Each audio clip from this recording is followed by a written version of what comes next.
나는 이제 누구인가 라는 질문 앞에서 이제 나는 쓸모없는 사람이 된 걸까?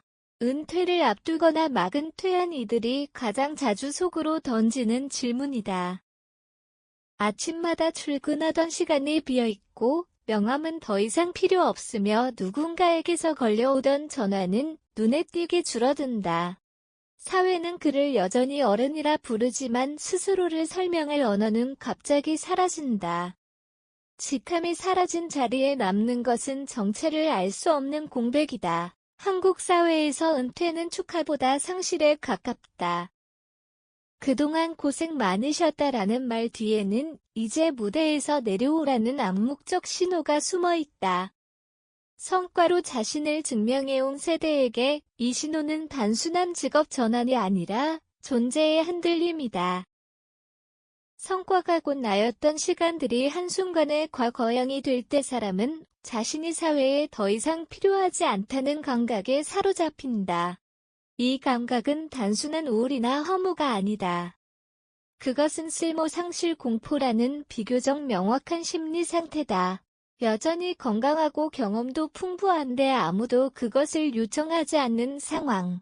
바로 그 간극에서 은퇴자의 존엄은 시험대에 오른다. 하지만 이 시험은 통과해야 할 문제가 아니라 관점을 바꿔 다시 읽어야 할 질문에 가깝다. 성과 중심 사회가 만드는 퇴의 그림자 쓸모 상실 공포는 개인의 나약함에서 시작되지 않는다.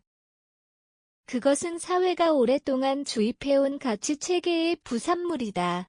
한국 사회는 산업화 이후 얼마나 기여했는가, 얼마나 벌었는가, 어떤 자리에 있었는가라는 질문으로 사람을 평가해왔다. 이 기준은 효율적이었지만 동시에 인간의 가치를 성과로 환원하는 습관을 만들었다. 문제는 이 성과 중심의 평가가 노동 연령을 벗어나는 순간 급격히 무력해진다는 데 있다. 일하지 않는 상태는 곧 기여하지 않는 상태로 오해되고 기여하지 않는 존재는 쓸모없다는 낙인으로 이어진다. 은퇴자는 더 이상 경쟁의 장에 서 있지 않지만 평가의 시선에서는 벗어나지 못한다. 이 지점에서 우리는 심리학자 에리크 에릭슨의 이론을 떠올릴 수 있다. 그는 인간의 노년기를 자아통합의 절망의 시기로 보았다. 삶 전체를 돌아보며 이 미를 통합할 수 있으면 존엄이 유지되지만 성취하지 못한 것에만 매달리면 절망이 깊어진다. 성과 중심 사회는 은퇴자에게 통합보다 결산을 강요한다.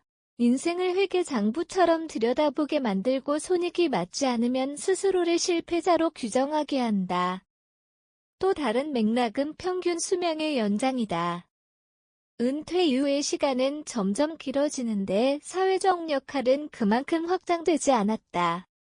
그 결과 은퇴자는 아직 충분히 살만한 시간을 가지고도 할 일이 없는 상태에 놓인다. 이 불균형이 쓸모 상실 공포를 더욱 증폭시킨다.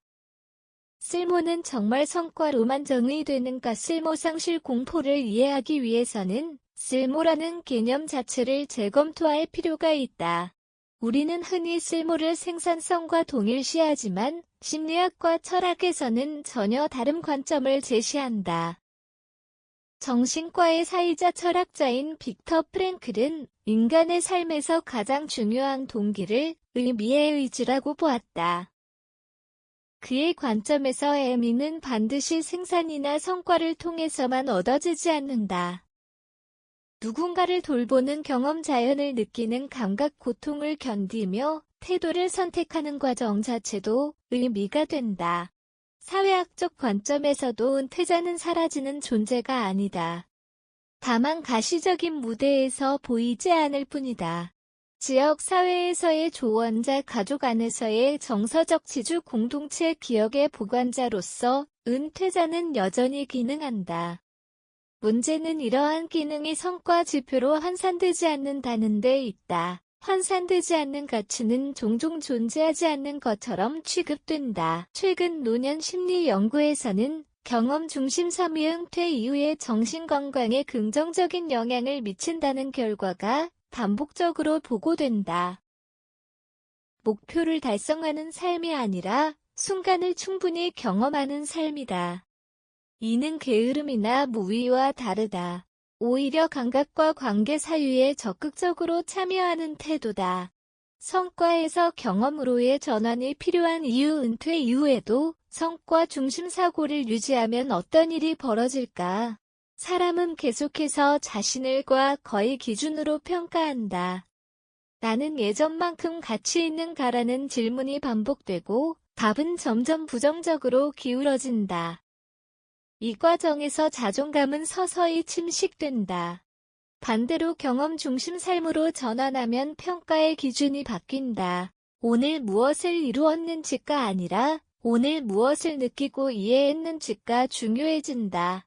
이는 추상적인 위안이 아니라 실제로 내 보상 체계에도 영향을 준다. 성과 중심 보상은 외부 인정에 의존하지만 경험 중심 보상은 내부 감각에 기반한다.